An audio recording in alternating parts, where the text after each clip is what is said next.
10 ദിവസത്തേക്ക് വന്നു കഴിഞ്ഞാൽ 5 ദിവസത്തേക്ക് ഏതെങ്കിലും ഒരു സിനിമ കമ്മിറ്റ് ചെയ്ത് ഷൂട്ട് ചെയ്തൊക്കെ പോകുന്നത് കാണാം. ഓൾറെഡി കമ്മിറ്റ് ചെയ്തിട്ടാണ് ഞാൻ എൻ്റെ ട്രിപ്പ് പ്ലാൻ ചെയ്യണത്. അതല്ലാണ്ടൊരു ട്രിപ്പ് എന്നുള്ള രീതിയിൽ ഞാൻ വന്നിട്ടില്ല. വർത്തമാനം പറയിപ്പിച്ചെടുക്കാനാണെന്നുള്ളത് മനസ്സിലായി, പറയൂ. അതൊരു തമാശ രീതിയിൽ അവിടെ നടന്ന ഒരു കാര്യമാണ്. എപ്പോഴെങ്കിലും മണിച്ചേട്ടൻ അതുമായി ബന്ധപ്പെട്ട് എന്തെങ്കിലും സംസാരിച്ചിട്ടുണ്ടായിരുന്നു? ഇല്ല ഇല്ല ഇല്ല സി അതൊരു വേറെ മണിച്ചേട്ടൻ്റെ കൂടെ കല്യാണ സൗന്ദര്യം ആദ്യത്തെ മൂവിയാണെന്നേ ഉള്ളൂ. അതിനുശേഷം ഞാൻ ചെയ്ത 40 എത്രയോളം മൂവീസിൽ മലയാളത്തിലെ വളരെ കുറച്ച് മൂവീസിൽ ചേട്ടൻ ഇല്ലാണ്ടുള്ളൂ. എനിക്ക് ഓർമ്മയുണ്ടല്ലോ, ചേട്ടൻ കണ്ണെഴുത്ത് തന്നിട്ട് ഞാൻ പോയി നോക്കിയിട്ട് ഇത് നന്നായിട്ട് എഴുതിയിട്ടുണ്ട് പടരാണ്ടൊക്കെ എന്ന് ചിന്തിക്കണത് എനിക്ക് ഓർമ്മയുണ്ട്. ഇപ്പോഴും ഒരുപാട് പേര് ഇതൊക്കെ ഞാൻ ഈ പാട്ട് പഠിച്ചു, പാടി കേൾപ്പിക്കട്ടെ എന്നൊക്കെ പറയാറുണ്ട്. അതിലൊരു സീനിലിങ്ങനെ ആ ഒരു വണ്ടി ഓടിച്ചിട്ട് ശ്രീനിയാൻ്റെ കൂടെ വളരെ സ്പീഡിൽ പോണ ഒരു സീനുണ്ട്. അതിലൊക്കെ ഇങ്ങനെ ശ്രീനിയേട്ടനെ ബാക്കിൽ വെച്ചിട്ടേ ഇങ്ങനെ പോകുമ്പോൾ അതൊക്കെ ഞാൻ കുറച്ച് എന്താ പറയുക, നമ്മൾ കെയർഫുള്ളായിട്ട് പോവുകയും വേണം, പക്ഷേ സ്പീഡിലാണ് പോണത്. അങ്ങനത്തെ കുറച്ച് കാര്യങ്ങൾ എനിക്ക് ഓർമ്മയുണ്ട്. മലയാളികളുടെ ദിവ്യമുഖം ദിവ്യ ഉണ്ണിയാണ് ഇന്ന് നമുക്കൊപ്പം അൺടോൾഡ് സ്റ്റോറീസുമായി ഉള്ളത്. ചേച്ചി സ്വാഗതം. Thank you. ഇപ്പോൾ വലിയൊരു സന്തോഷത്തിലാണല്ലേ ഉള്ളത് ഇപ്പോൾ? അതെ 2024 കഴിയുമ്പോൾ 3 വയസ്സ് മുതൽ ഡാൻസ് പഠിച്ചുകൊണ്ടിരുന്ന ചേച്ചിയുടെ ജീവിതത്തിലെ ഏറ്റവും വലിയൊരു സന്തോഷം നടക്കുന്നു. അതെ അപ്പോൾ പറയൂ അതിൻ്റെ വിശേഷങ്ങൾ തന്നെ. അത് മൃദംഗനാദം 2024 എന്ന് പറഞ്ഞിട്ടൊരു ഇവൻ്റാണ്, ഒരു മെഗാ ഇവൻ്റാണ്. അത് കലൂർ സ്റ്റേഡിയത്തിലാണ് നടക്കുന്നത്. അതൊരു ഗിന്നസ് റെക്കോർഡ് അറ്റംപ്റ്റ് ആണ്. സോ 12,000 ഭരതനാട്യം നർത്തകർ ഒന്നിച്ച് ഒരേ സമയത്ത് നൃത്തം അവതരിപ്പിക്കുന്ന അതാണ് ഇവൻ്റ്. അത് 8.5 മിനിറ്റോളം ദൈർഘ്യമുള്ളൊരു ഗാനം. അത് എഴുതിയിരിക്കുന്നത് കൈതപ്രം സാറാണ്. അദ്ദേഹത്തിൻ്റെ മകൻ ശ്രീ ദീപാങ്കുരനാണ് അതിൻ്റെ സംഗീതം ചെയ്തിരിക്കുന്നത്. പാടിയിരിക്കുന്നത് ശ്രീ അനൂപ് ശങ്കറാണ്. അത് പരമശിവൻ്റെ താണ്ഡവത്തെ വർണ്ണിക്കുന്ന ഒരു ഗാനം. അപ്പോൾ അതിൻ്റെ ഒരു നൃത്താവിഷ്കാരം, അതായത് ആ രംഗത്തിൻ്റെ ഒരു നൃത്താവിഷ്കാരമാണ്. കോൺസെപ്റ്റ് അതാണ്. ഇത് ഐഡിയ ആക്ച്വലി ഇങ്ങനെ ഒരു ഇവൻറ്റ് കണ്ടക്ട് ചെയ്യാന്നുള്ള ഐഡിയ മൃദംഗ വിഷൻ എന്ന് പറഞ്ഞിട്ടൊരു പ്രീമിയം ആർട്ട് മാഗസീൻ ഉണ്ട്. അതായത് ഇവിടുത്തെ ആർട്ട് സീൻ കലാകാരന്മാരിലേക്കും ജനറൽ പബ്ലിക്കിലേക്കും എത്തിക്കുക എന്നുള്ളൊരു വിഷനോടുകൂടി നടത്തുന്ന ഒരു വളരെ പ്രീമിയം ആയിട്ടുള്ള ഒരു ആർട്ട് മാഗസീൻ. അപ്പോൾ അവരുടെ CEOs mister Shameer and mister Nigosh, അവരുടെ ഒരു വിഷനാണിത്, ഇങ്ങനെ ഒരു ഇവൻറ്റ് നടത്തുക എന്നുള്ളത്. അപ്പോൾ എനിക്ക് തോന്നുന്നു ഒരു മാർച്ചിലൊക്കെയാണ് എനിക്ക് ഒരു കോൾ വരുന്നത്, ഇങ്ങനെ ഞങ്ങൾ പ്ലാൻ ചെയ്യുന്നു. അപ്പോൾ ഞാൻ 12,000 നർത്തകരൊന്നിച്ച്, അപ്പോൾ എനിക്ക് മനസ്സിലായില്ല എന്താണ് ഇവർ ഉദ്ദേശിക്കുന്നത്. അപ്പോൾ പിന്നീട് എന്നോട് പറഞ്ഞു, ഇത് ഇങ്ങനെ ഒരു ഇവൻറ്റിനെ കുറിച്ച് ജനങ്ങളിലേക്ക് എത്തിക്കുക, അതായത് നർത്തകർ രജിസ്റ്റർ ചെയ്ത് എല്ലാവരും ഒന്നിച്ച് ചേർക്കാൻ വേണ്ടി ഒരു ഫേസ് ഓഫ് ദ ക്യാമ്പയിൻ പോലെ. ഞാൻ പറഞ്ഞു തീർച്ചയായിട്ടും അത് സന്തോഷമാണ്. പിന്നീടാണ് കൊറിയോഗ്രാഫിയും നൃത്തം അവതരിപ്പിക്കാനും കൂടെ ഞാൻ ഭാഗമാകുന്നത്. അത് കേരളത്തിൽ ആദ്യമായിട്ടാണ് ഇങ്ങനെ അതൊരു ഗിന്നസ് അറ്റംപ്റ്റ് എന്നുള്ളതിനെക്കാട്ടിലും ഞാൻ അതിനെ കാണുന്ന ഒരു ഭരതനാട്യം എന്നുള്ളൊരു കലാരൂപം ഏകദേശം 5000-ഓളം വർഷം പഴക്കമുള്ള ഒരു കലാരൂപത്തിനുള്ള ഒരു ട്രിബ്യൂട്ടായിട്ടാണ് ഞാനതിനെ നോക്കി കാണുന്നത്. മാത്രമല്ല ഒരു ഡാൻസ് കമ്മ്യൂണിറ്റിയെ ഒന്നിച്ച് ചേർക്കുന്ന ആ ഒരു Bharatanatyam is that thread that എല്ലാവരെയും ബൈൻഡ് ചെയ്യുന്ന ഒരു ത്രെഡ് എന്നുള്ള ഒരു കോൺസെപ്റ്റിൻ്റെ ഒരു ലൈവ് പിക്ചറാണ് ഈ ഇവൻറ്റ്. കാരണം നമുക്ക് കേരളത്തിൽ നിന്നും മാത്രമല്ല, കേരളത്തിൻ്റെ പുറത്തുനിന്നും ഇന്ത്യക്ക് പുറത്തുനിന്നും, ഇപ്പോൾ എൻ്റെ തന്നെ ഡാൻസ് സ്കൂളിൽ അമേരിക്കയിൽ പഠിക്കുന്ന കുട്ടികൾ ഇതിൽ പങ്കെടുക്കാനായിട്ട് ഇവിടേക്ക് ട്രാവൽ ചെയ്യുന്നുണ്ട്. അതുപോലെ തന്നെ നമുക്ക് ഗൾഫിൽ നിന്ന് രജിസ്ട്രേഷൻസ് ഉണ്ട്, യൂറോപ്പിൽ നിന്നുണ്ട്, ഓസ്ട്രേലിയ, പല രാജ്യങ്ങളിൽ നിന്ന്. സോ ഇതൊരു ഗ്ലോബലി ജസ്റ്റ് ഫോർ ഭരതനാട്യമാണ് ഇവരെല്ലാവരും ഒരു സ്ഥലത്തെത്തുന്നത്. അത് കേരളത്തിലാണെന്നുള്ളതൊരു സന്തോഷം, അതിൻ്റെ ഭാഗമാകുന്നു എന്നുള്ളതൊരു സന്തോഷം. അങ്ങനെ പല പറഞ്ഞതുപോലെ അതെ, സ്വന്തം നാട്ടിലാണെന്നുള്ളതിൻ്റെ ഒരു സന്തോഷം. പിന്നെ വേറെ ഒരു കാര്യം ഇതിനുള്ളത്, ഇപ്പോൾ ഒരു ഓൺലൈൻ ലേണിങ്ങിൻ്റെ കാലമാണ് പാൻഡമിക് കഴിഞ്ഞതിന് ശേഷം. പക്ഷെ നമ്മളിവിടെ ഒരു 500ഓളം ഗുരുക്കന്മാരുണ്ട് നമ്മളെ ഗൈഡ് ചെയ്യുന്നതും സപ്പോർട്ട് ചെയ്യുന്നതും. രജിസ്ട്രേഷൻ അവരിലൂടെയാണ്, ലൈക്ക് അവരുടെ കീഴിലാണ് ഇവർ രജിസ്റ്റർ ചെയ്ത് അവർ വഴിയാണ് പഠിക്കുന്നത്. അപ്പോൾ ആ ഒരു ഗുരു ശിഷ്യ പരമ്പര, ആ ഒരു വിദ്യ കൈമാറുന്ന ആ ഒരു രീതി വെച്ചുകൊണ്ട് തന്നെ, അതായത് മോഡേൺ ഓൺലൈൻ രജിസ്ട്രേഷൻ, ഓൺലൈനിൽ കാര്യങ്ങളൊക്കെ വന്നു പഠിച്ചു, അങ്ങനെയല്ല, ഗുരുമുഖത്ത് നിന്ന് തന്നെ പഠിച്ചിട്ടാണ് ഇവരെല്ലാവരും എത്തുന്നത്. ഏതൊക്കെ പ്രായത്തിലുള്ള? 7 വയസ്സ് മുതൽ എനി ഏജ് ആണ്. ഓക്കെ, എങ്ങനെയാണ് ഇതിൻ്റെ കോസ്റ്റ്യൂമും കാര്യങ്ങളൊക്കെ? ഇതിൻ്റെ കോസ്റ്റ്യൂം ആക്ച്വലി അത് കല്യാൺ സിൽക്സ് ആണ്, അവരാണ് കോസ്റ്റ്യൂം പാർട്ട്ണർ. അവരിതിന് വേണ്ടി നെയ്തിരിക്കുകയാണ് സാരികൾ. ഒരു ബ്രൈറ്റ് നല്ലൊരു ബ്ലൂ കളറിലുള്ള ഒരു സാരി, ആൻഡ് അതിൽ മൃദംഗനാദത്തിന് നമുക്കൊരു ലോഗോ ഉണ്ട്. ഇവൻറ്റിന് ആ ലോഗോ പ്രിൻറ്റ് ചെയ്ത ബ്ലൗസായിട്ട് ചെയ്തിരിക്കുകയാണ്. ഇങ്ങനെ ഒരു ആശയവുമായി വന്നപ്പം ആദ്യമേ തന്നെ ഉറപ്പിച്ചോ ചെയ്യാം? അല്ല, അങ്ങനെ ആലോചിക്കേണ്ടി വന്നില്ല. തീർച്ചയായിട്ടും അത് ആദ്യം ഞാൻ പറഞ്ഞില്ലേ 2 ഘട്ടങ്ങളിലായിട്ടാണത്. ആദ്യം എന്ന് വെച്ചാൽ വളരെ ഒരു 2 ദിവസത്തെ ഗ്യാപ്പിലാണ് എല്ലാം തീരുമാനിച്ചത്. ആദ്യം ഈ just phase of the campaign പോലെ, അതായത് ഇതെല്ലാം ഒന്ന് അവതരിപ്പിക്കുക, ഇതെന്താണ്, കാരണം ആളുകൾക്ക് കുറേ ഡീറ്റെയിൽസ് ഇതിലേക്ക് എത്താനുണ്ടല്ലോ, എങ്ങനെ പങ്കെടുക്കാം, എന്തൊക്കെയാണ് അവർ ചെയ്യേണ്ടത് എന്നുള്ളതൊക്കെ. അപ്പോൾ ആ ഇൻഫർമേഷൻസൊക്കെ എത്തിക്കുന്ന ഒരു ഫേസ് ആയിരുന്നു ആദ്യം. പിന്നീടാണ് കൊറിയോഗ്രാഫി. അപ്പോൾ കൊറിയോഗ്രാഫിയുടെ കാര്യം എന്നോട് പറഞ്ഞപ്പോൾ എനിക്ക് വേറെ പെട്ടെന്ന് തന്നെ എനിക്ക് തീരുമാനിക്കാൻ പറ്റി. കാരണം നമ്മളുടെ ഒരു എന്താ പറയുക, നമ്മളുടെ ക്രിയേറ്റിവിറ്റിന്ന് അവകാശപ്പെടാൻ പറ്റില്ല. നമ്മളുടെ മനസ്സിൽ ദൈവം തെളിയിച്ചു തരുന്ന ആ ഒരു ക്രിയേറ്റിവിറ്റി ആണ് ഈ ഇത്രയും നർത്തകരിലേക്ക് എത്താൻ പോകുന്നത് എന്നുള്ളതിൻ്റെ ഒരു എക്സൈറ്റ്മെൻറ്റ് എനിക്ക് ഇൻസ്റ്റൻ്റ് ആയിരുന്നു. ഈ പറയും പോലെ 3 വയസ്സ് മുതൽ ഭരതനാട്യം, കുച്ചിപ്പുടി എല്ലാം പഠിച്ചങ്ങനെ ഡാൻസിലൂടെ സഞ്ചരിക്കുന്ന ഒരാളാണ്. എപ്പോഴെങ്കിലും ചിന്തിച്ചിട്ടുണ്ടായിരുന്നോ ഇങ്ങനത്തെ ഒരു മെഗാ ഇവൻറ്റോ ഇത്രയും കുട്ടികൾക്കൊപ്പം പെർഫോം ചെയ്യാൻ പറ്റും, അങ്ങനെ എന്തെങ്കിലും? ഇല്ല അങ്ങനെ. സോ എനിക്ക് തോന്നണില്ല അങ്ങനെ ഡാൻസ് പഠിക്കുന്ന എല്ലാവരും, നമ്മളതൊരു ആദ്യമായിട്ട് ഇതൊരു സോളോ ആർട്ട് ഫോമായിട്ടാണ് നമ്മൾ പഠിച്ചു തുടങ്ങുന്നത് കൊച്ചിലെ തൊട്ട്. പിന്നെ അതൊരു ഗ്രൂപ്പ് ആർട്ട് ഫോം ആവും, നമ്മൾ ഗ്രൂപ്പായിട്ട് ചെയ്യുന്നു, അത്രയൊക്കെ. അതിലേക്കും മേലെ സെൽഫ് ഡിസിപ്ലിനും സെൽഫ് ഗ്രോത്തിനും വേണ്ടിയാണ് ഒരു ഡാൻസ്.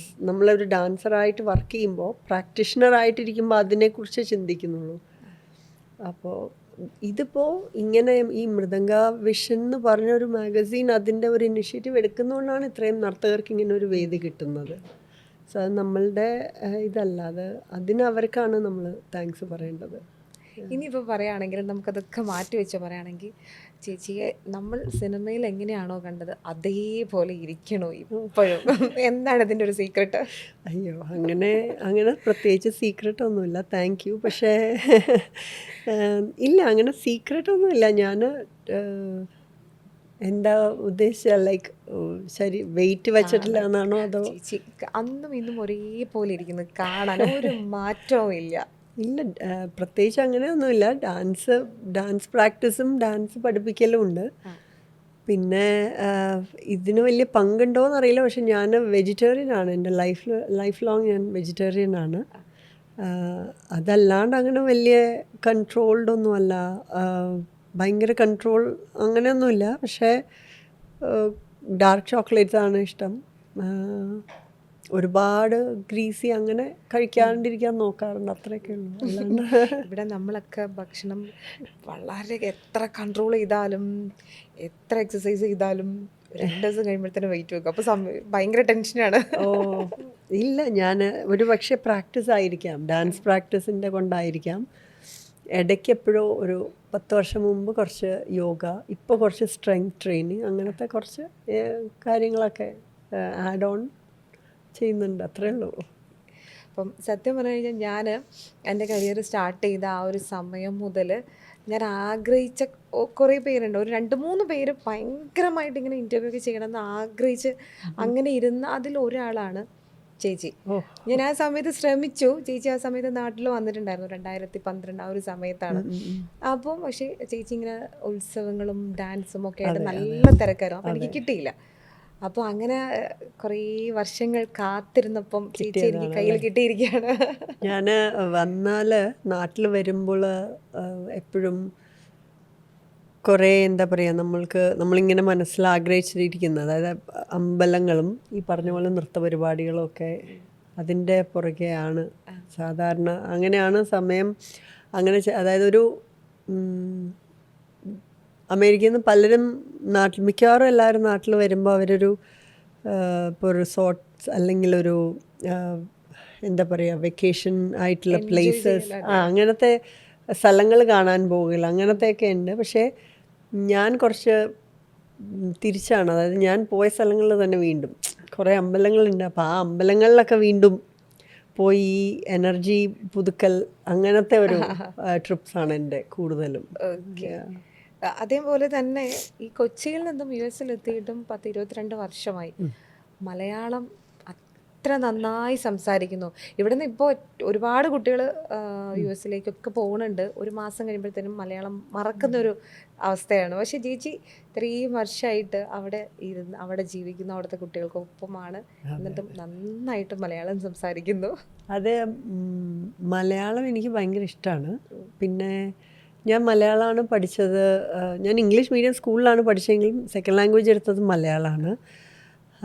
അത് കൂടാണ്ട് എനിക്ക് തോന്നുന്നു നമ്മൾ ആസ് എ കോറിയോഗ്രാഫർ തോട്ട്സ് നമ്മളുടെ തലയിൽ വരുന്നത് മലയാളത്തിലാണ്. ലൈക്ക് നമ്മൾ ക്രിയേറ്റ് ചെയ്യുന്നത് നമ്മുടെ മദർ ടങ്ങിലാണെന്ന് ഞാൻ അതൊരു റിയലൈസേഷനായിരുന്നു കുറച്ച് വർഷങ്ങൾക്ക് മുമ്പ്. അപ്പോൾ അവിടെയാണെങ്കിലും അതെ, നമ്മളിപ്പോൾ എന്തെങ്കിലും ഒരു ഒരു അഭിനയ പീസൊക്കെ എക്സ്പ്ലെയിൻ ചെയ്ത് കൊടുക്കുകയാണെങ്കിൽ, ഇപ്പോൾ ഒരു ലെഗ് ഡം ഒക്കെ ചെയ്യുകയാണെങ്കിൽ പോലും നമ്മൾ ആദ്യം അത് പ്രിപ്പയർ ചെയ്യുന്നത് ഞാൻ മലയാളത്തിലാണ്. പിന്നീടാണ് അത് ഇംഗ്ലീഷിലാണ് അവിടെ സംസാരിക്കേണ്ടത്, US ആയതുകൊണ്ട്. സോ അത് അങ്ങനെ അതുകൊണ്ടായിരിക്കണം. അപ്പോൾ ഈ ക്രിയേറ്റീവായിട്ടുള്ള ഇപ്പോൾ ലിറിക്സൊക്കെ നമ്മൾ നോക്കുമ്പോൾ അപ്പോൾ ആ ഒരു വേർഡ് ടു വേർഡ് ട്രാൻസ്ലേഷൻ എപ്പോഴും നമ്മുടെ മനസ്സിൽ. അപ്പോൾ അങ്ങനത്തെ വാക്കുകൾ ഈ സാഹിത്യപരമായിട്ടുള്ള കോണ്ടെക്സ്റ്റിൽ എപ്പോഴും ചിന്തിക്കേണ്ടി വരുമല്ലോ ആസ് എ ഡാൻസർ. അതുകൊണ്ടായിരിക്കും ആ ടച്ച് നിൽക്കുന്നത്.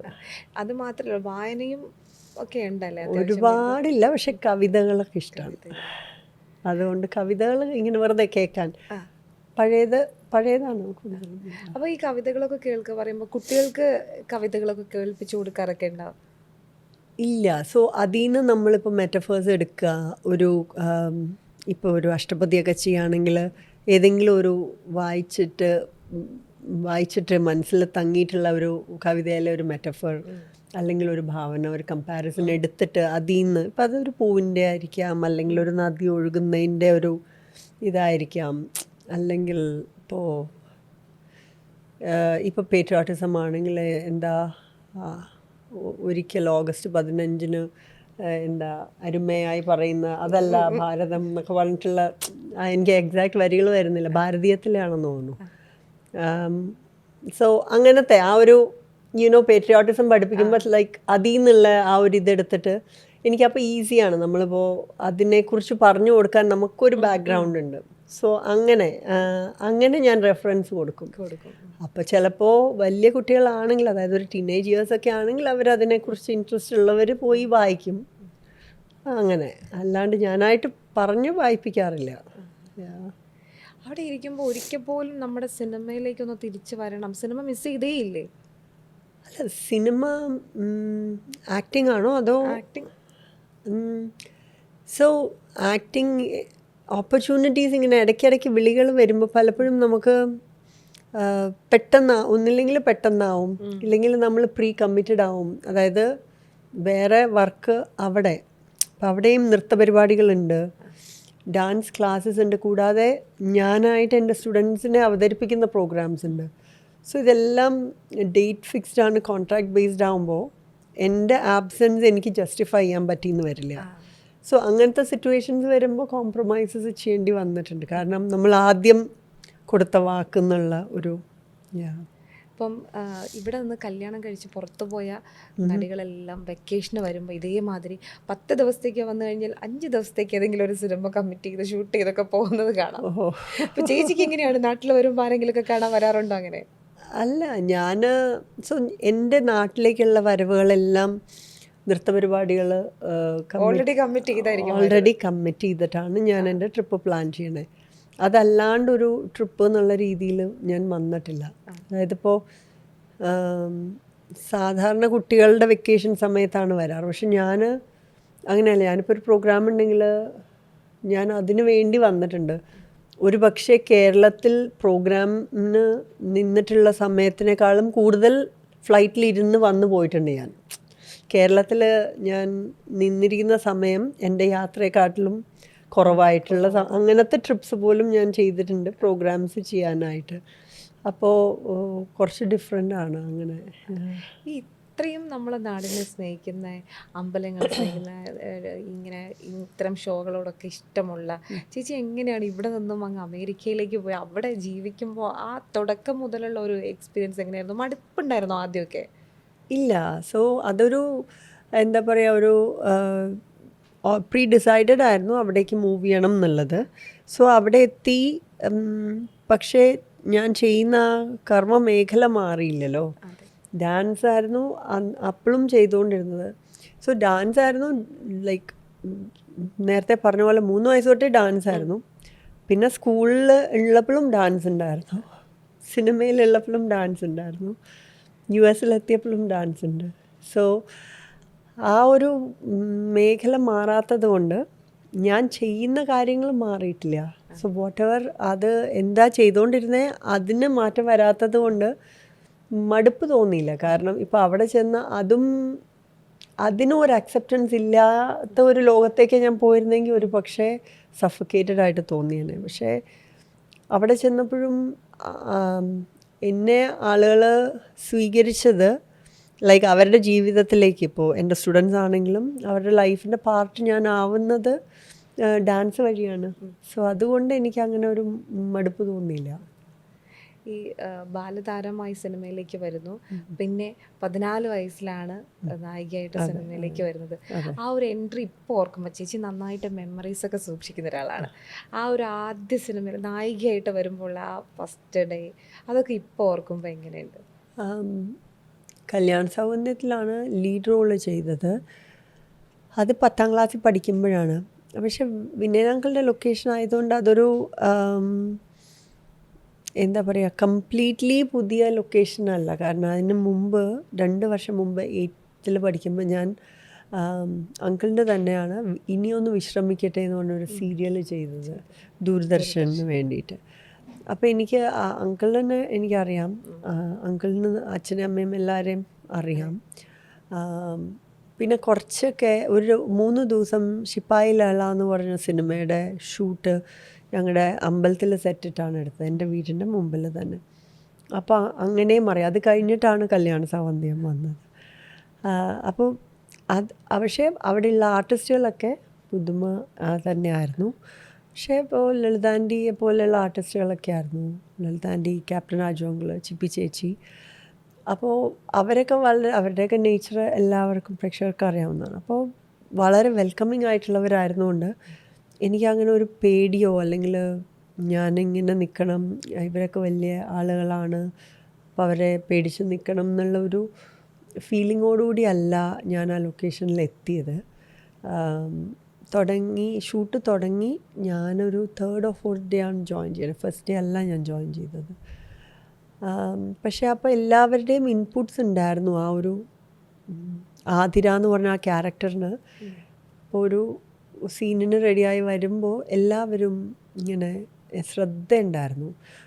കാരണം അവരുടെ എല്ലാവരുടെയും കൂടെ ഒരു എന്താ പറയുക, അഭിപ്രായത്തിൽ ഒരു പുതുമുഖം ലോഞ്ച് ആവുന്നു എന്നുള്ള ഒരു കെയർ എല്ലാ ഷോട്ടിലും ഉണ്ടായിരുന്നു. അതെനിക്കിപ്പോഴും ഓർമ്മ. എനിക്ക് ആ ഒരു അവരുടെ ഒരു ശ്രദ്ധയും സ്നേഹവും എനിക്കിപ്പോഴും ഓർത്തെടുക്കാൻ പറ്റുന്നുണ്ട്. ഈ ചേച്ചി ഇപ്പോൾ ഭയങ്കര മെച്യൂർഡായിട്ട് ഭയങ്കര പക്വതയോടുകൂടി സംസാരിക്കുന്ന ഒരാളാണ്. ഞാനിപ്പോൾ എന്താ പറയുക, നമ്മൾ കുറേ ഇൻ്റർവ്യൂസ് ഇപ്പോൾ ഈ ഇടയ്ക്ക് വന്നല്ലോ. അപ്പോൾ അതൊക്കെ കാണുമ്പോഴും ചേച്ചിയുടെ സംസാരം അല്ലെ എല്ലാ കാര്യങ്ങളും വളരെ മെച്ചുവേർഡായിട്ട്, ആവശ്യമില്ലാത്ത ഒരു സംസാരം പോലും എവിടെയും ഇല്ല. അപ്പം ആ ഒരു സമയത്ത് എങ്ങനെയായിരുന്നു? ഇതേപോലെ തന്നെ ഭയങ്കര പക്വതയോട് കൂടെയുള്ള ഒരാളായിരുന്നു സിനിമയിലേക്ക് വരുന്ന ആ ഒരു സമയത്ത്? ഇല്ല, അന്നൊക്കെ നമുക്കങ്ങനെ ഇത്രയും വർത്താനം പറയേണ്ടി വരാറില്ല ഫസ്റ്റ് ഓഫ് ഓൾ. കാരണം ഞാൻ പറയുന്നത്, ഞാൻ അഭിനയിക്കുന്ന എൻ്റെ കരിയറിൻ്റെയൊക്കെ ഒരു പകുതി ആയപ്പോഴാണ് ഈവൻ ബാക്കിയുള്ള ചാനൽസ് പോലും ലോഞ്ച് ആവുന്നത്. അതിനുമുമ്പ് ദൂരദർശൻ, ഒരു ചിത്രഗീതം, പിന്നെ ഓണത്തിനും വിഷുവിനും ഒക്കെ വരുന്ന ഓരോ ഇൻ്റർവ്യൂസ്, പിന്നെ ഈ മാഗസിൻ കവറേജ് ആണല്ലോ. മാഗസിൻ കവറേജ് പ്രിൻ്റ് ഇൻ്റർവ്യൂ ആണ്. അപ്പോൾ നമ്മൾ ജസ്റ്റ് ഒന്ന് പറഞ്ഞാൽ അന്നൊക്കെ ആ വാക്ക്മാനിൽ റെക്കോർഡ് ചെയ്യും, എന്നിട്ട് അവരെഴുതുന്നതാണല്ലോ.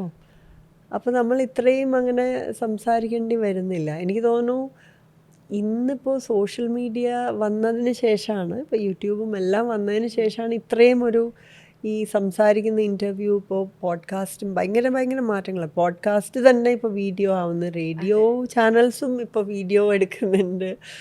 അപ്പോൾ അതുകൊണ്ട് നാച്ചുറലി ഒരു ഗാർഡഡ് ആവും നമ്മൾ ഓട്ടോമാറ്റിക്കലി കുറച്ചൊന്ന്. കാരണം നമ്മളെ ആളുകൾ ശ്രദ്ധിക്കുന്നുണ്ട്. കൂടാതെ ഇപ്പം എനിക്കൊക്കെ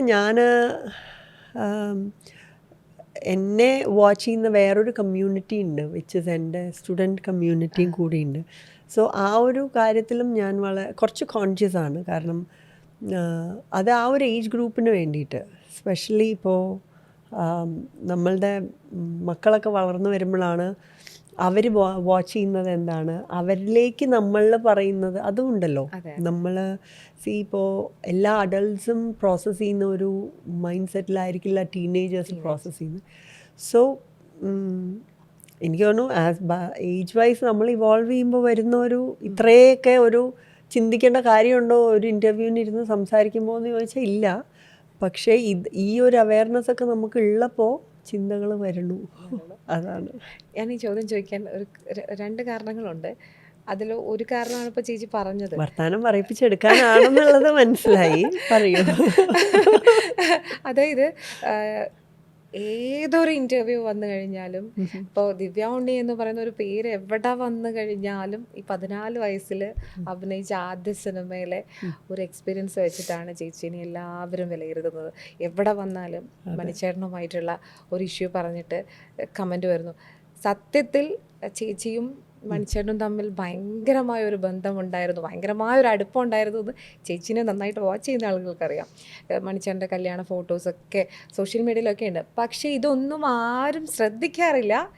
കമൻ്റ് ഇടുന്ന ആളുകൾ ഇങ്ങനെ കമൻ്റ് ഇട്ടുകൊണ്ടേയിരിക്കുന്നു. ഇപ്പോൾ വന്ന ഇൻ്റർവ്യൂസിലാണെങ്കിലും ഏറ്റവും കൂടുതൽ വരുന്നത് ആ ഇൻ്റർവ്യൂ കാണല്ല, താഴെ വന്നിട്ട് ഈ കമൻ്റാണ് മണിച്ചേട്ടനെ എന്ന് പറയുന്നത്. അപ്പം അതുകൊണ്ടാണ് ഞാൻ ഇങ്ങനെ ഒരു ചോദ്യത്തിലേക്ക് വന്നത്. ഇല്ല,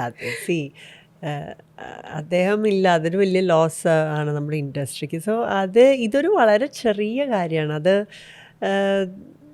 അത് ഞാൻ പറഞ്ഞില്ല, അതൊരു തമാശ രീതിയിൽ അവിടെ നടന്ന ഒരു കാര്യമാണ്. ആൻഡ് മനുഷ്യൻ അതിനെപ്പറ്റി ഞാൻ എന്തെങ്കിലും പറഞ്ഞാലും ഈ പറഞ്ഞതുപോലെ നമ്മളിപ്പോൾ ഇരുന്ന് സംസാരിക്കുന്നത് പോലും കേൾക്കാൻ കാതുകൾ ഉണ്ടാവുമോ എന്ന് നമുക്കറിയില്ല.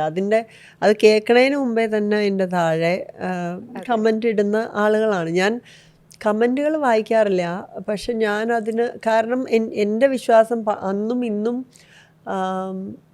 നമ്മൾ അവർക്ക് സമയം കൊടുത്താൽ മാത്രമാണ് അത് എഴുതാനെടുത്ത സമയത്തിന് വാലിഡേഷൻ ആവുന്നുള്ളൂ എന്ന് വിശ്വസിക്കുന്ന ആളാണ്. അതുകൊണ്ട് ഞാൻ അവിടേക്ക് പോയി നോക്കാറേ ഇല്ല.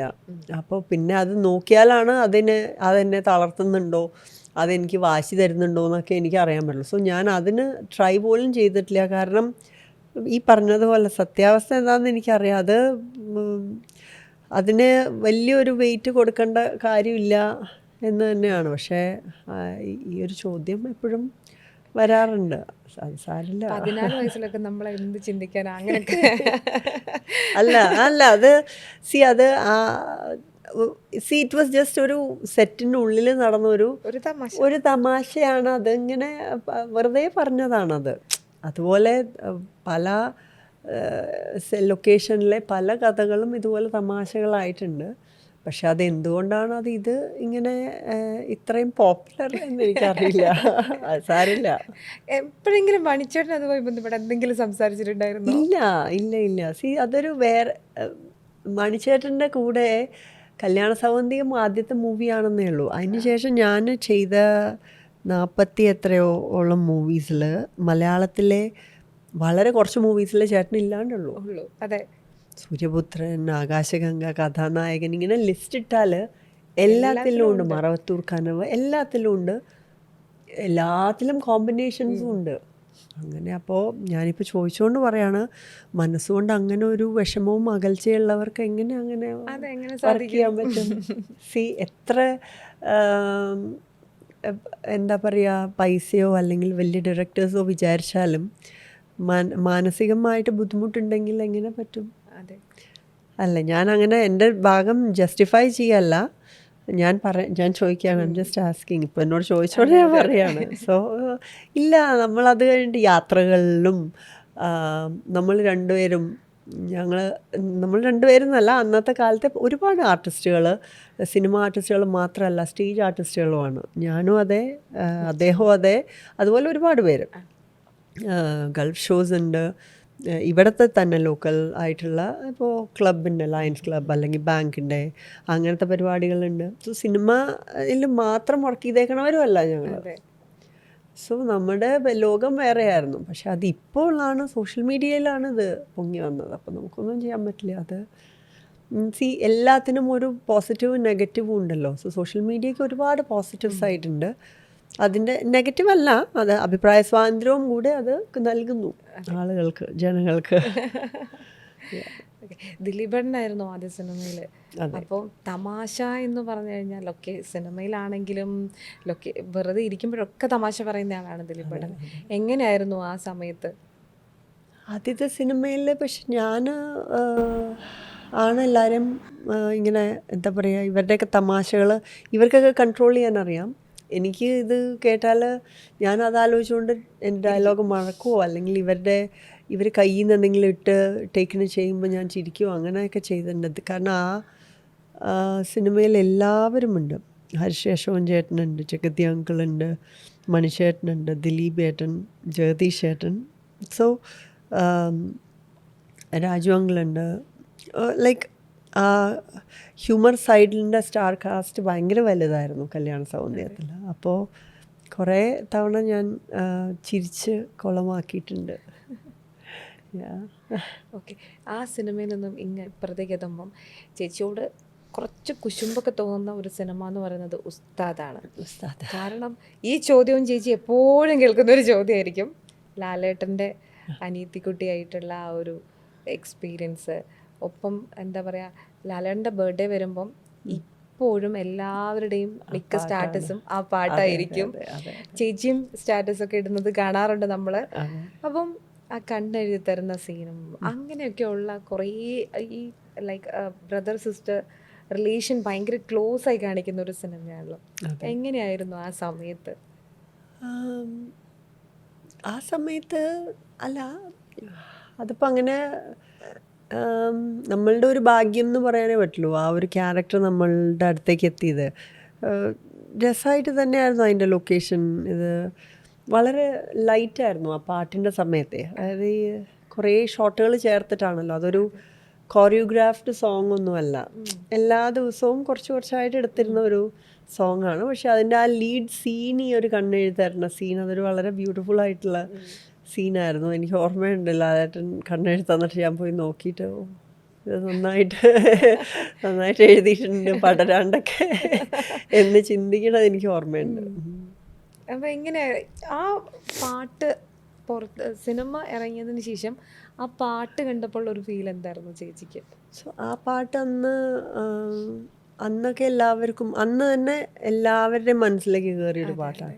ആക്ച്വലി ലൊക്കേഷനിൽ അത് എടുക്കുമ്പോൾ തന്നെ എല്ലാവരും വളരെയധികം ഇഷ്ടപ്പെട്ടൊരു പാട്ടാണ്. അപ്പോൾ പിന്നീട് അത് ഇപ്പോഴും ജനങ്ങളത് ഏറ്റെടുക്കുന്നുണ്ട്. കാരണം എനിക്ക് ഒരുപാട് പേര് ഇപ്പോഴും മെസ്സേജ് അയക്കാറുണ്ട് ആ പാട്ട് വെച്ചിട്ട്. അതെ.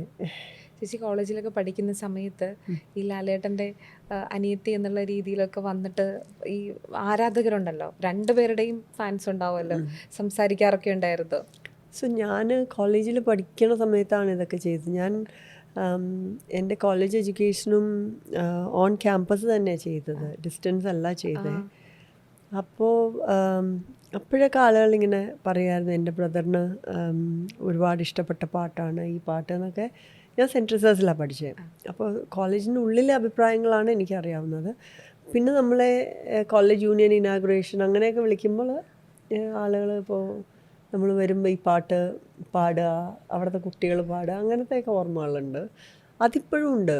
ഇപ്പോഴും ഒരുപാട് പേര് ഇതൊക്കെ ഞാൻ ഈ പാട്ട് പഠിച്ചു, പാടി കേൾപ്പിക്കട്ടെ എന്നൊക്കെ പറയാറുണ്ട്. ശരിക്കും പറഞ്ഞാൽ ആ ഒരു ലൊക്കേഷനിൽ ഒരു ഓർമ്മ പെട്ടെന്ന് വരികയാണെങ്കിൽ എന്തായിരിക്കും? പറയുമ്പം നന്നായിട്ട് ഡാൻസ് ചെയ്യുന്ന രണ്ടുപേരാണ് വിനീതേട്ടനും ചേച്ചിയും. അപ്പോൾ രണ്ടുപേര്, പിന്നെ ലാലേട്ടനാണെങ്കിൽ എല്ലാത്തിലും കൈവച്ചിട്ടുള്ള ഒരാളാണ്. അപ്പോൾ എങ്ങനെയായിരുന്നു ശരിക്കും പറഞ്ഞാൽ ഈ ലൊക്കേഷനിൽ ഈ ഫ്രീ ടൈമൊക്കെ കിട്ടുന്ന സമയത്ത് എങ്ങനെയായിരുന്നു? വിനീതിൻ്റെ കൂടെ എനിക്കത് ഫസ്റ്റ് മൂവിയായിരുന്നു.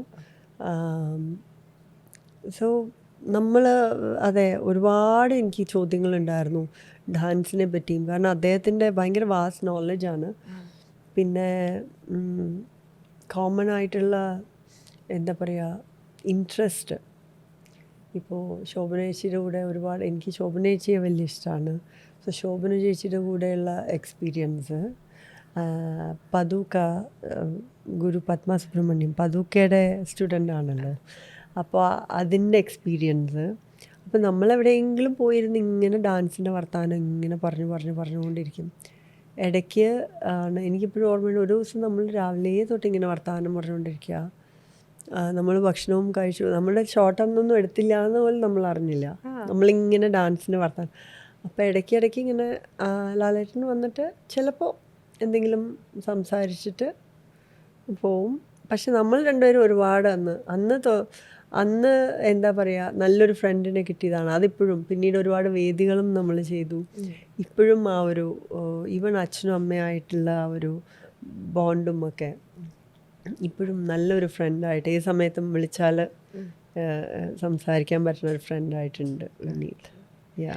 അതുപോലെ തന്നെ ഭയങ്കര പ്രിയപ്പെട്ടൊരു സിനിമയാണ് പ്രണയവർണ്ണങ്ങൾ. അതിൽ ചേച്ചിയുടെ ഒരു കഥാപാത്രം എൻ്റെ വലിയ ഡിഫറെൻ്റാണ്. അപ്പം സുരേഷ് ഗോപിയുണ്ട്, ബിജു മേനോൻ, മഞ്ജു ചേച്ചി, എങ്ങനെയായിരുന്നു അതിൻ്റെ ഒരു ലൊക്കേഷൻ? അതും സിബി സാറിൻ്റെ തന്നെ ചിത്രമാണ്. സിബി സാറിൻ്റെ കൂടെ ഞാൻ ചെയ്ത രണ്ടാമത്തെ ചിത്രമാണ് അത്. മൂന്നാമത്തെയാണ് ഉസ്താദ്. അതിങ്ങനെ ഒരു മേക്ക് ഓവറൊക്കെ ആയിരുന്നു, ഒരു ലുക്ക്. അതുവരെ നമ്മൾ ചെയ്തേക്കണം, ഞാൻ ചെയ്തത് സാരിയും അങ്ങനെയൊക്കെ. കല്യാണ സൗന്ദര്യത്തിൽ ജസ്റ്റ് ഒരു ചെറിയൊരു സെക്ഷനിലാണ് മോഡേൺ ക്ലോത്ത്സിൽ അപ്പിയർ ചെയ്യുന്നുള്ളൂ. അപ്പോൾ അതെന്താണോ അങ്ങനെ ഒരു ഇത് ദിവ്യയ്ക്ക് ചേരും എന്നൊരു തോന്നൽ സിബി സാറിന് വന്നത്. അപ്പോൾ അതിനുശേഷം അതിനൊരു ലുക്ക് ടെസ്റ്റൊക്കെ, ഇന്നത്തെ ഭാഷയിൽ പറഞ്ഞാൽ ആ ലുക്ക് ടെസ്റ്റൊക്കെ ചെയ്ത് എനിക്ക് ഓർമ്മയുണ്ട്. അതിൻ്റെ ലൊക്കേഷൻ ഫണ്ണായിരുന്നു ആക്ച്വലി. ട്രിവാൻഡ്രം ആ കോളേജും പിന്നെ ഞാനും മഞ്ജു ചേച്ചിയും ഒന്നിച്ചുള്ള സീൻസും. സുരേഷേട്ടൻ്റെ കൂടെയുള്ള ആദ്യത്തെ സിനിമയായിരുന്നു, ബിജുവേട്ടൻ്റെ കൂടെയുള്ള എൻ്റെ ആദ്യത്തെ സിനിമയായിരുന്നു. സോ വൈകുന്നേരം ഫ്രീ ആയിട്ടുള്ള ദിവസങ്ങളിൽ ചേട്ടൻ്റെ വീട്ടിൽ, സുരേഷ് ചേട്ടൻ്റെ വീട്ടിൽ, ട്രിവാൻഡ്രം ആണല്ലോ, ദീപാവലിയൊക്കെ അവിടെയായിരുന്നു. അതിനുശേഷം എത്രയോ വർഷങ്ങൾ, ഒരു 3-4 വർഷം എങ്ങനെയൊക്കെയോ ദീപാവലി ദിവസം ട്രിവാൻഡ്രത്തെത്താൻ പറ്റാറുണ്ട്. അവിടെ പടക്കം പൊട്ടിക്കലും ഒന്നിച്ച് ചേരലും ഒക്കെ. അങ്ങനെ ഓരോ സിനിമയ്ക്കും ഇങ്ങനെ എന്തെങ്കിലുമൊക്കെ ഓരോ ട്രഡീഷൻ സ്റ്റാർട്ടായിരുന്നു. നമ്മളത് മെയിൻറ്റെയിൻ ചെയ്യാനും മെമ്മറീസ് കീപ്പ് ചെയ്യാനും ഒക്കെ ശ്രമിച്ചിരുന്നു. പ്രണയവർണ്ണങ്ങളിൽ പ്രധാനമായിട്ടുള്ള ഓർമ്മ എന്ന് പറഞ്ഞാൽ ആ ഒരു സ്കൂട്ടറിൽ കുറേ ഓടിച്ചിങ്ങനെ പോയിരുന്നു. പിന്നെ റോഡിൽ തന്നെയാണ്, ട്രിവാൻഡ്രത്തെ മെയിൻ റോഡുകളിലാണ് ആ സോങ്ങിൻ്റെ കുറേ ഭാഗങ്ങൾ എടുത്തേക്കുന്നത്, ആ കോളേജിലും ഒക്കെ ആയിട്ട്. അതൊക്കെയാണ് പ്രധാനമായിട്ടുള്ള ഓർമ്മകൾ. പിന്നെ ഇതുപോലെ ആ ക്യാരക്ടർ വളരെ ഒരു നോട്ടി ആയിട്ടുള്ള ക്യാരക്ടറാണല്ലോ. അപ്പോൾ അറിയില്ല അതെന്താ അങ്ങനെ ശരിക്കും തന്നത്. ചേച്ചി യഥാർത്ഥത്തിൽ അങ്ങനെയായിരുന്നോ? അങ്ങനെ എല്ലാവരും ചോദിക്കുന്നു. ഞാനും സാറിനോട് ചോദിച്ചു എന്താണത് അങ്ങനെ. സാർ അന്നെന്താ പറഞ്ഞതെന്ന് ആക്ച്വലി എനിക്ക് ഓർമ്മയില്ല. പക്ഷേ അപ്പം അതുകൊണ്ടൊരു ജനറൽ ഒരു എന്താ പറയുക ഒരു ഇമേജ് ഉണ്ട് അങ്ങനെ ആ. ആ ഒരു ക്യാരക്ടറാണ് എന്നുള്ളത്. പക്ഷേ എനിക്ക് വലിയ ഇഷ്ടമുള്ള ക്യാരക്ടർ, എല്ലാവർക്കും ഇപ്പോഴും വലിയ ഇഷ്ടമുള്ള ക്യാരക്ടറാണ് ആ മായ.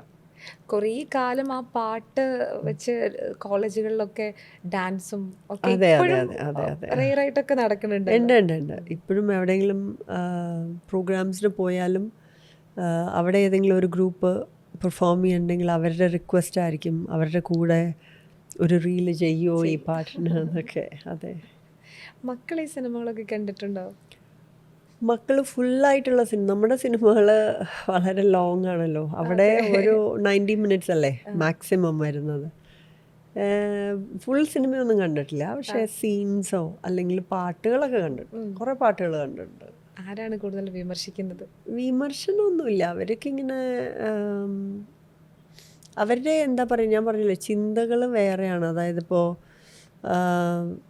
അതായത് അവരുടെ റെസ്പോൺസിബിലിറ്റീസിനെ ബേസ് ചെയ്തുള്ള ക്വസ്റ്റ്യൻസ് ആണ്. പിള്ളേരല്ലേ, ഇപ്പോൾ ഹോംവർക്ക് ചെയ്തിട്ടാണോ ഇതൊക്കെ ചെയ്തത്, അങ്ങനത്തെയൊക്കെ ക്വസ്റ്റ്യൻസ് ഒക്കെയാണ്. ഇപ്പോൾ എന്താണ് ഇപ്പോൾ ഇതിൻ്റെ ഇടയിൽ എങ്ങനെ പഠിച്ചു, അല്ലെങ്കിൽ പരീക്ഷയ്ക്ക് ഈ സമയത്തെ പരീക്ഷയ്ക്ക് എത്ര മാർക്ക് കിട്ടി, അമ്മമ്മ എന്ത് പറഞ്ഞു, അപ്പോൾ പഠിക്കാത്തപ്പോൾ എന്ത് പറഞ്ഞു, അപ്പോൾ ഇത് ചെയ്യുമ്പോൾ എങ്ങനെ അതിന് സമയം കണ്ടെത്തി. ഇപ്പം ഞാൻ ഈ ടൈം മാനേജ്മെൻറ്റിനെ കുറിച്ച് പഠിപ്പിക്കുമ്പോൾ ഇങ്ങനെ ലെക്ചർ കൊടുത്തുകൊണ്ടിരിക്കുമല്ലോ പിള്ളേർക്ക്.